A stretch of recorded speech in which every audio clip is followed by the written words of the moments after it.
Thank you, Aura, for sponsoring this video. Have you ever been a victim of a data breach? Does it annoy you that these companies never get punished for being so careless with our data?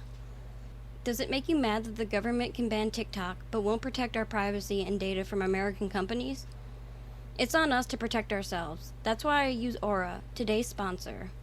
Aura keeps me safe online by doing all the hard work for me.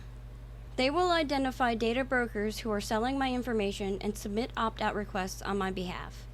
Give Aura a few weeks and you'll stop seeing your information on these sites when you search yourself, which will lead to less spam. Aura will also continuously monitor the dark web and alert me if they find my personal information exposed. They're going to let me know fast if anyone tries to use this information to access my credit or bank accounts. Plus, they give me up to $5 million in identity theft insurance should the worst case scenario happen. The Aura app also has a VPN with 100 plus virtual locations. Does your current VPN have all these other features too? You can go to my link at aura.com/KrystlynCrime to try a 14-day free trial. That will be enough time for Aura to find out if any of your personal data is exposed. Thanks again to Aura for sponsoring this video. Lucina Corser Broadwell's early life remains largely unknown. She was born on July 26, 1889, and raised in Johnson, Vermont, by her parents, Mr. and Mrs. George Corser. In 1910, she married Harry Broadwell, a carpenter, and the couple relocated to Bear in 1915. Together, they had 3 children, Doris, Hildred, and Wendell. At the time of her murder, Lucina was described as a slightly built woman, standing approximately 5 feet 3 inches tall and weighing no more than 110 pounds. She had a dark complexion, well-defined features, and prominent cheekbones. On the morning of May 4th, 1919, around 7:30 a.m., Harold Jackson, a resident of Brookfield, Vermont, discovered Lucina Broadwell's body while taking a morning walk. She was found laying face down in the Wheelock Garden just north of Main Street. At the time of the discovery, she was only wearing shoes, stockings, and kid gloves. Nearby, her clothing, hat, pocketbook, and Waltham watch were scattered within a few feet of her body. The crime scene was later described in detail. Her hat lay 8 feet from her body. Her Waltham watch was found 13 feet away, and her empty pocketbook was discovered 5 feet beyond that. The gold watch, still running when discarded, bore the initials LPC, Lucina Phillips Corser, her maiden name. Clothing, including a corset, was found beneath her body, while a pile of other garments was tossed nearby, some torn, with buttons falling loose as they were handled. Lucina's hands were bound behind her back with a piece of her undergarments. A portion of her clothing, along with a man's white handkerchief, was tied around her neck, and strangulation marks indicated that this had been the cause of death. The state of Vermont enlisted James R. Wood, Jr., of the Boston-based Wood Detective Agency, to investigate Lucina Broadwell's murder. Wood, regarded as the chief detective and most well-known investigator in New England, arrived in Bear on May 7, 1919, the same day as Lucina's funeral, before her body was transported to Johnson for burial. At the conclusion of his investigation, Wood described that Broadwell's case was one of the strongest circumstantial cases ever tried. Upon arriving in Bear, Wood met with Vermont Attorney General Frank C. Archibald and other local officials. It had already been determined that Lucina was murdered at the Buzzell Hotel before her body was moved to the garden where it was discovered. Initially, suspicion fell on her husband, Harry Broadwell, but after questioning him, Wood quickly ruled him out, as Harry had a perfect alibi for the night of the murder.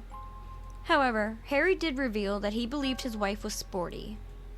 Wood soon identified George R. Long as a person of interest. Long was a resident of the Parker House, and Harry had suspected that Lucina was having an affair with someone who lived there. When first questioned, Long denied ever meeting Lucina. Wood pursued another lead provided by Harry, Lucina's close friend, Grace Grimes, who had relocated to the Boston area. His office tracked Grace down, and during their interview, she confirmed that she frequently exchanged letters with Lucina, the most recent being from the day of the murder. In that letter, Lucina mentioned meeting a lodger at Mrs. Isabella Parker's house, named George. Grace's interview also revealed that Parker operated a brothel and hosted so-called cheating parties, which Lucina had attended multiple times. Returning to Vermont, Wood questioned Isabella Parker, who admitted that Lucina had been at her house on the night of the murder and had met with Long. Evidence showed that Lucina and Long had dinner together, and her autopsy indicated she had eaten about an hour before her death. A search of Parker's house uncovered the famous Red Book, which contained the names of her clients, including many prominent residents of Bear. Wood pieced together Parker's operation. She would go about Bear and identified men and women who were inclined to be a little sporty. If she knew I was a married man who liked to step out, she would befriend me and eventually tell me that a certain woman, either married or single, was infatuated with me and wished to meet. She would invite me to her house at a certain time, instructing me to use the back door. When I arrived, she would introduce me to the women, who had been told a similar story, that I was eager to meet her. In this way, she arranged meetings, and the men would pay her for the use of rooms. A week after Lucina's body was found, Wood re-questioned Long. After learning of Parker's confession, Long finally admitted to knowing Lucina, but continued to deny any involvement in her murder. Wood's investigation provided crucial evidence for the prosecution. He uncovered two key pieces of physical evidence: a tire track beside the curb near where Lucina's body was found, and the owner of the handkerchief tied around Lucina's neck. The tire track was traced to a car rental by Long, and the handkerchief was linked to Eddie Barron, who testified at the trial that he had given it to Long. Additionally, Long's full interview with Wood was read to the jury. Wood meticulously documented his investigation, though his notes revealed frustration with local officials. At one point, he wrote that he had become disgusted and had left Vermont after authorities dismissed his theories, believing he was on a wild goose chase. His report also detailed his first night in Vermont.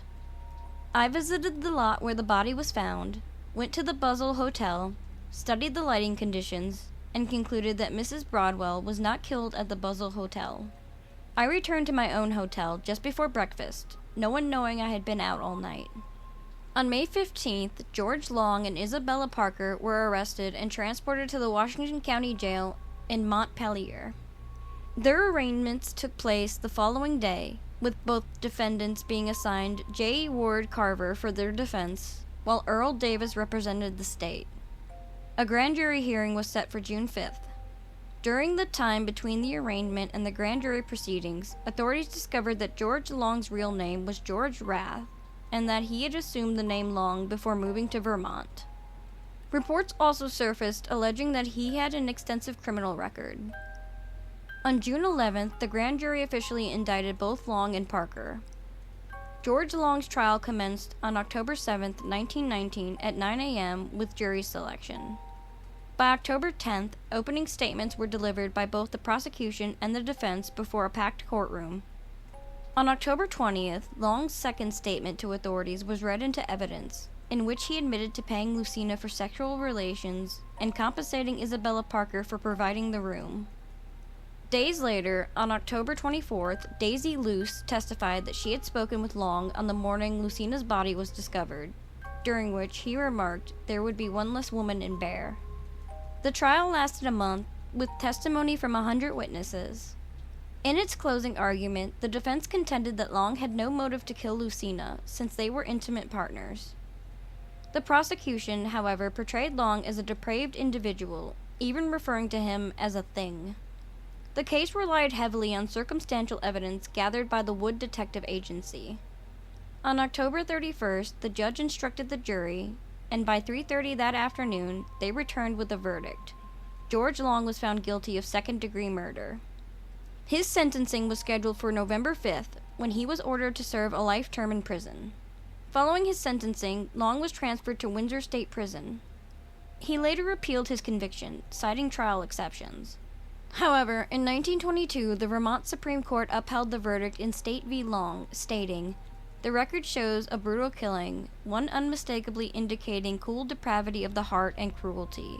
His appeal was denied. After the conclusion of George Long's trial, the court shifted its attention to Isabella Parker. Although she was initially implicated in Lucina Broadwell's murder, Parker was ultimately charged with only conducting a house of ill fame. She pleaded guilty and was sentenced to 2 to 4 years in prison. Due to health concerns, Parker was allowed to remain free while she petitioned the governor for clemency.